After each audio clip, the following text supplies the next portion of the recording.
1941 metais rugpjūčio antroje pusėje Vilniuje pradėjo veikti Vilniaus apygardos lietuvių savisaugos dalinių štabas, kurio viršininku buvo paskirtas generalinio štabo pulkininkas Izidorius Kraunaitis. Tokie pat batalionai buvo formuojami Kaune bei kituose miestuose ir apskrityse.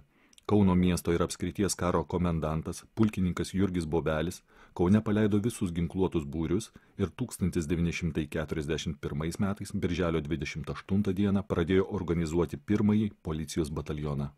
Kaune savisaugos daliniai vadinosi Tautinio darbo apsaugos batalionais. Tvarką palaikantys pirmojo bataliono pareigūnai ant kairės rankos privalėjo ryšėti baltą raištį su juodu užrašu ir lietuvių aktyvistų fronto štabo antspaudu. Bataliono pagrindinė funkcija – saugoti karinės reikšmės objektus, patruliuoti miesto gatvėse, saugoti sovietinių karo belaisvių stovyklą.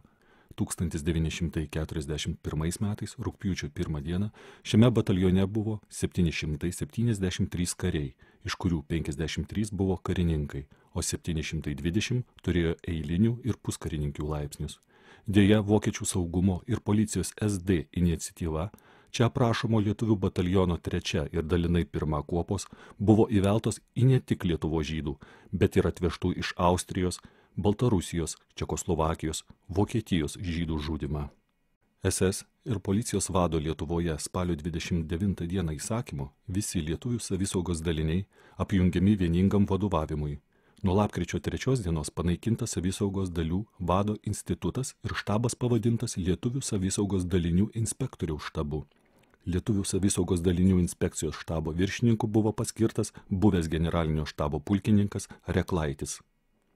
Lietuvių savisaugos daliniai buvo suskirstyti į 4 apygardas – Vilniaus, Kauno, Šiaulių ir Panevėžio. Tuose pat miestuose įsikūrė apygardų vadai ir jų štabai ir jie buvo pavaldus vietos vokiečių tvarkos policijos viršininkams. Iki 1941 metų spalio Vilniuje buvo suformuoti 5 savisaugos batalionai. Visi jie turėjo savo numerius.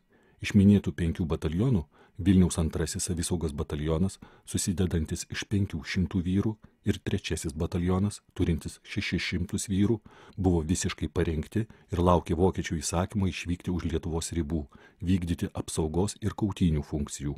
Vilniaus 5 savisaugos batalionas, 300 vyrų, jau seniau Vilniaus karo komendanto įsakymo priklausė geležinkelių apsaugai. Šis batalionas saugojo 2 geležinkelio linijų ruožus – Vilniaus Daugpilio ir Vilniaus Molodečno.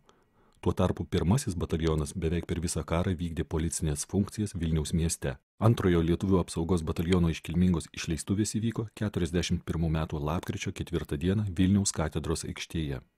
Vilniaus 2 lietuvių apsaugos batalionas išvyko ne į rytus arčiau fronto, o į vakarus, į Liubliną, Lenkiją, kur saugojo Maidaniko koncentracijos stovyklą. Nuo 1941 metų gruodžio 1 dienos visi lietuvių savisaugos daliniai, išskyrus Vilniaus ir Kauno įgulas, perėjo vokiečių žandarmerijos Lietuvoje vado žandarmerijos kapitono Nikolauso Brogmuso žinion. Apygardai priklausiusių batalionų ir dalinių reikalus pradėjo tvarkyti ryšių karininkas prie vokiečių tvarkos policijos vado Lietuvoje, kurio institucija buvo įsteigta 1942 metais birželio 1 dieną. Nuo rugsėjo 15 dienos savisaugos dalių apygardų štabai Kaune, Šiauliuose, Panevėžyje buvo išformuoti ir Kaune buvo įsteigtas vienas bendras ryšių karininko štabas, kuris palaikė glaudžius ryšius su batalionais, mokydavo naujokus, globojo karių šeimas. Tuo metu 42 metų rudenį Vilniaus apygardoje jau buvo suformuoti 7 savisaugos batalionai, iš kurių 2., 3., 4. ir 15 buvo iš Vilniaus išvykę, o Vilniaus mieste bei jo apylinkėse liko 1 sargybų, 6 geležinkelių ir naujai formuojamas naujokų batalionai. 42 metų rugsėjo mėnesį naujokų batalionas mokymams buvo nusiųstas į rytinius Vilniaus srities rajonus, Švenčionių apskrities Pastovių miesteliai. Čia jam buvo suteiktas nuolatinis numeris 254E. Vadu buvo paskirtas kapitonas Povilas Bareišis. Netrukus batalionas buvo išsiųstas į Šarkovščinos miestelį ir perėjo vokiečių tvarkos policijos vado Baltarusijoje žinion. 1942 metais Kauno apygardos žinioje jau buvo 11 savisaugos batalionų, iš kurių 7 buvo išsiųsti už Lietuvos ribų. Kauno 5 savisaugos batalionas, 7, 8. Išsiųstas į Ukrainą, Umanės miestą, 11., 12., 13. ir 256 batalionas, baigtas formuoti Kaune ir nusiųstas į Leningrado frontą, į 16-osios armijos užnugarį, kovai su sovietiniais partizanais. 3 iš jų saugojo Baltarusijos užnugarį, 3, tarp jų ir 7 strateginio kelio statyba Ukrainoje. Kiti 4 liko Kaune ir sėkmingai vykdė policinės funkcijas. 1942 m. rudenį 255 batalionas buvo nusiųstas į armijų grupės Mitė užnugarį, kovai su partizanais. Ir 1943 metais pavasarį jis buvo perdislokuotas į Baltarusiją. 252 lietuvių policijos batalionas buvo suformuotas Kaune. 42 metais Liepos mėnesį, kaip atsarginis, jo vadu tapo kapitonas Alfonsas Petrulis, vėliau kapitonas Počiabotas. Bataliono apmokymas buvo baigtas tų pačių metų rudenį. Kariai po priesaikos priėmimo buvo nusiųsti į Liubliną, Lenkiją, saugoti Maidaniko koncentracijos stovyklos. Stovyklos kalinių naikinime lietuvių bataliono kariai nedalyvavo. Jo pagrindinė funkcija buvo saugoti stovyklą pagal perimetrą ir lydėti kalinius į darbą ir iš darbo.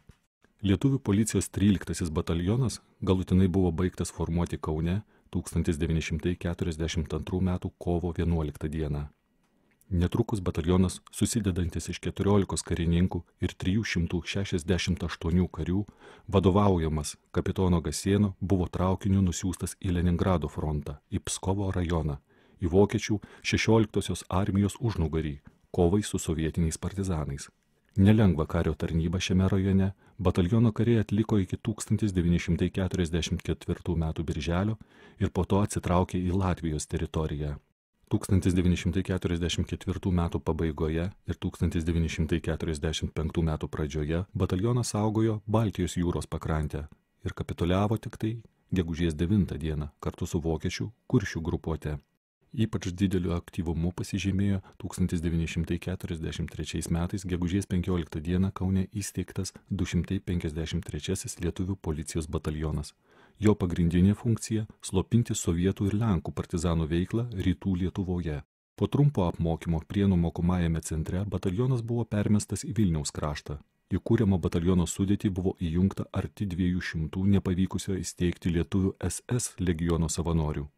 Beveik per visą kovos su partizanais laikotarpį batalionui iki 1944 m. balandžio 28 dienos sėkmingai vadovavo kapitonas Vladas Žybas.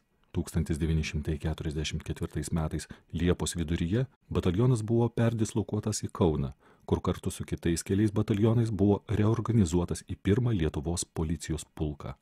256 lietuvių policijos batalionas įkurtas 43 pavasarį. Buvo sudarytas bataliono štabas ir 4 kuopos, viso 715 žmonių. Pirmuoju bataliono vadu tapo kapitonas Jonas Matulis. Po pilno sukomplektavimo ir apginklavimo batalionas buvo nusiųstas į Novgorodo srities Ilmenio ežero rajoną. 1944 m. pradžioje batalionas pasitraukė į Pskovo sritį. Kovo pradžioje batalionas grįžo į Kauną poilsiui. Po poilsio, papildymo ir pakartotino apmokymo gegužės mėnesį batalionas buvo grąžintas į Pskovo sritį saugoti geležinkelio linijas ir strateginius tiltus. 1944 metais rugsėjo mėnesį batalionas pėsčiomis traukėsi link Baltijos jūros ir apsistojo netoli Liepojos.